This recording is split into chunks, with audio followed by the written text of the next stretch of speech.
जिस गांव में कभी रात नहीं रुकती। राजस्थान के एक सुनसान गांव, खौफ की दास्तान, जिसे सदियों से किसी ने रात में नहीं देखा। लोग कहते हैं कि यहाँ जो भी रात बिताने की कोशिश करता है वो या तो पागल हो जाता है या फिर कभी लौट कर नहीं आता। गांव के बुजुर्गों के अनुसार यहाँ भूत प्रेतों का साया है, लेकिन हकीकत इससे भी ज्यादा खौफनाक है। हर साल कोई न कोई अजनबी इस गांव की रहस्यमयी सच्चाई की खोज में आता है, लेकिन जिंदा नहीं लौटता।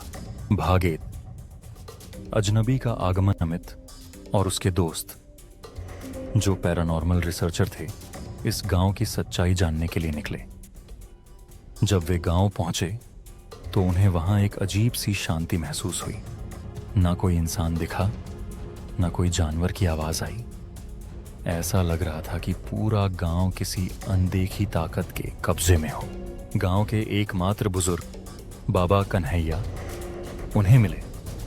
उन्होंने चेतावनी दी, रात यहां मत रुकना, वरना तुम्हारी आत्मा भी इस गांव का हिस्सा बन जाएगी। लेकिन अमित और उसके दोस्त हंस पड़े। शाम होते ही अजीब घटनाएं शुरू हो गईं। भाग दो। खौफनाक रात की शुरुआत। रात के अंधेरे में हवा अचानक ठंडी हो गई। चारों तरफ एक अजीब सी सरसराहट गूंजने लगी। अमित और उसके दोस्तों ने देखा कि गांव की बंद खिड़कियों से लाल आंखें चमक रही थीं, जैसे कोई अंदर से उन्हें घूर रहा हो। तभी अचानक उनके एक दोस्त राहुल ने अजीब हरकतें करनी शुरू कर दी। उसकी आंखें सफेद हो गईं और वो बुदबुदाने लगा, तुम लोग यहां नहीं बचोगे, यहां से भाग जाओ या फिर अगले शिकार बन जाओगे। भाग 3। रहस्यमयी शाप। गांव के प्राचीन मंदिर में जाते ही उन्हें एक दीवार पर लिखी एक चेतावनी मिली। यह गांव श्रापित है, जो भी यहां रात बिताएगा वह आत्माओं का हिस्सा बन जाएगा। अमित और उसके दोस्तों को अब समझ आया कि यह कोई सामान्य गांव नहीं था। यह एक शापित भूमि थी, जहां सैकड़ों साल पहले निर्दोष लोगों की बलि दी गई थी।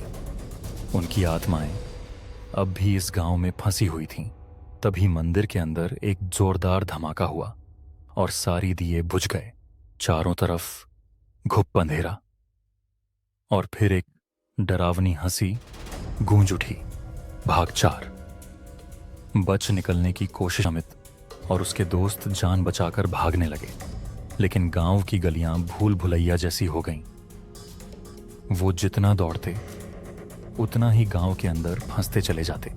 तभी एक जर्जर हवेली के दरवाजे अपने आप खुल गए, मानो कोई उन्हें अंदर बुला रहा हो।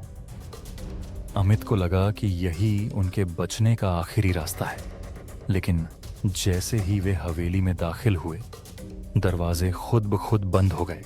अब वे अंदर फंस चुके थे और हवेली की दीवारों पर उन सभी लोगों की तस्वीरें टंगी थीं जो इस गांव में आकर कभी वापस नहीं लौटे।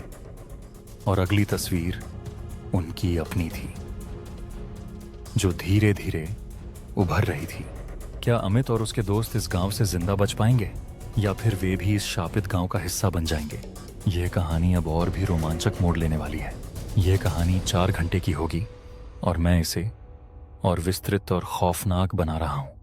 थोड़ा इंतजार करें, यह अब तक की सबसे डरावनी और रहस्यमयी कहानी बनेगी।